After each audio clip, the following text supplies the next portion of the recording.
বাংলাদেশের রাজনীতিতে কি নীরবে ফিরে আসছে টার্গেট কিলিং? ভারতীয় আধিপত্যবাদ নিয়ে প্রশ্ন তুললেই কি জীবনের ঝুঁকি বাড়ছে? কেন রাজনীতিক, সাংবাদিক, ছাত্রনেতা ও বুদ্ধিজীবী মোট 50 জন ব্যক্তি এখন হাই রিস্ক লিস্টে? দিনের আলোতে গুলি, ডিজিটাল নজরদারি, স্লিপার সেল, এগুলো কি বিচ্ছিন্ন ঘটনা, নাকি বাংলাদেশের সার্বভৌমত্বের পক্ষে কণ্ঠরোধ করতেই একটি সুপরিকল্পিত নীল নকশা বাস্তবায়ন হচ্ছে? বাংলাদেশের ভূ রাজনৈতিক বাস্তবতা এখন এক অস্থির সময়ের ভেতর দিয়ে যাচ্ছে। গত 5 আগস্টের ছাত্র জনতার ঐতিহাসিক অভ্যুত্থানের পর রাষ্ট্রের ক্ষমতার ভারসাম্য পরিবর্তন এসেছে, আর সেই পরিবর্তনের সাথেই সক্রিয় হয়েছে একটি অদৃশ্য কিন্তু সংঘবদ্ধ প্রতিরোধ শক্তি। নিরাপত্তার সংশ্লিষ্ট সূত্রগুলোর মতে, যারা রাষ্ট্রের সার্বভৌমত্ব, স্বাধীন পররাষ্ট্রনীতি এবং ভারতীয় একপাক্ষিক আধিপত্যের বিরুদ্ধে আপোষহীন অবস্থান নিয়েছেন, তারাই এখন পরিকল্পিতভাবে টার্গেট হচ্ছেন। ট্রিগার ঘটনা। ইনকিলাব মঞ্চের সংগঠন শরীফ ওসমান হাদির ওপর প্রকাশ্য দিবালোকের গুলিবর্ষণ এই পুরো পরিস্থিতিকে নতুন মাত্রা দেয়। এই হামলা কেবল একটি ব্যক্তিগত আক্রমণ ছিল না, নিরাপত্তা বিশ্লেষণে এটিকে দেখা হচ্ছে বাংলাদেশের সার্বভৌমত্বের পক্ষে কথা বলা কণ্ঠগুলোর মেরুদণ্ড ভাঙার একটি বার্তা হিসেবে। এই ঘটনার পরই রাজপথের আশঙ্কা পৌঁছে যায় রাষ্ট্রের নীতি নির্ধারণীয় ও গোয়েন্দা মহলে। কারা টার্গেট?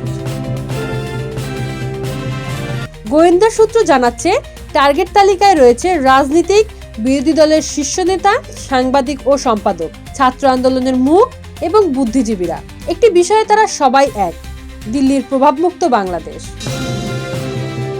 কিলিং মিশনের কাঠামো।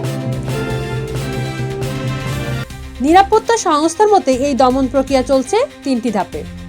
প্রথম ধাপ, সোশ্যাল মিডিয়ায় চরিত্র হনন, ভারত বিদ্বেষী, উগ্রবাদী বা রাষ্ট্রবিরোধী তকমা দিয়ে টার্গেট ব্যক্তিকে জনবিচ্ছিন্ন করা। এটিকে বলা হচ্ছে শিকারের পরিবেশ তৈরি। দ্বিতীয় ধাপ, ডিজিটাল নজরদারি, phone call track, encrypted message পড়া, রিয়েল টাইম লোকেশন শনাক্ত। তৃতীয় ধাপ, সুযোগ বুঝে শারীরিক হামলা অথবা সম্পূর্ণভাবে নিষ্ক্রিয় করে দেওয়া। হাদির ওপর হামলার এই 3 ধাপই স্পষ্টভাবে লক্ষ্য করা গেছে। কেন এই কণ্ঠগুলো বিপজ্জনক? বিশ্লেষকদের মতে, ভারতীয় আধিপত্যবাদ এখন আর শুধু রাজনৈতিক নয়, এটি অর্থনৈতিক, সাংস্কৃতিক এবং কৌশলগত আধিপত্য রূপ নিয়েছে। তিস্তা চুক্তি, সীমান্তের বিচারহীন বাংলাদেশি হত্যা, অসম বাণিজ্য এবং দেশের অভ্যন্তরীণ রাজনীতিতে হস্তক্ষেপ। এই প্রশ্নগুলো তথ্যসহ যারা তুলছেন, তারাই একটি শক্তিশালী স্বার্থগোষ্ঠীর সামনে বাধা হয়ে দাঁড়াচ্ছেন। 50 জনের হাই রিস্ক লিস্ট। নিরাপত্তা সূত্র অনুযায়ী প্রায় 50 জন গুরুত্বপূর্ণ ব্যক্তি বর্তমানে সর্বোচ্চ ঝুঁকিতে।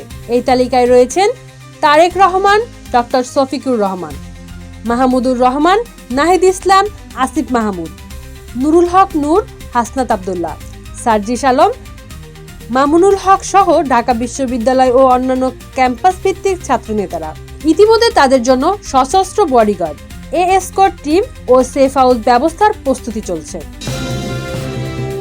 ছায়াযুদ্ধ ও ডিজিটাল সন্ত্রাস।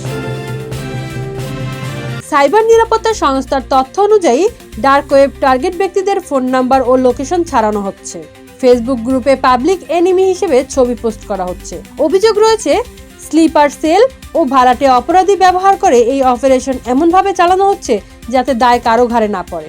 আজ প্রশ্নটা খুবই পরিষ্কার: ভারতের সঙ্গে বন্ধুত্ব মানে কি নীরব আত্মসমর্পণ, নাকি সমমর্যাদার সম্পর্ক? যারা এই প্রশ্ন তোলে তাদের যদি একে একে স্তব্ধ করা হয়, তাহলে হারাবে শুধু কিছু মানুষ নয়, হারাবে একটি রাষ্ট্রের মেরুদণ্ড। আজ 50 জন, কার সংখ্যা আরো বাড়তে পারে। ইতিহাস মনে রাখবে কারা কথা বলছিল আর কারা চুপ ছিল। ভিডিওটি যদি আপনাদের ভালো লেগে থাকে, আপনার মতামত কমেন্টে লিখুন। ভিডিওটি শেয়ার করুন, কারণ নীরবতা কখনো নিরাপত্তা দেয় না। এমন বিশ্লেষণ পেতে চ্যানেলটি সাবস্ক্রাইব করুন। ধন্যবাদ।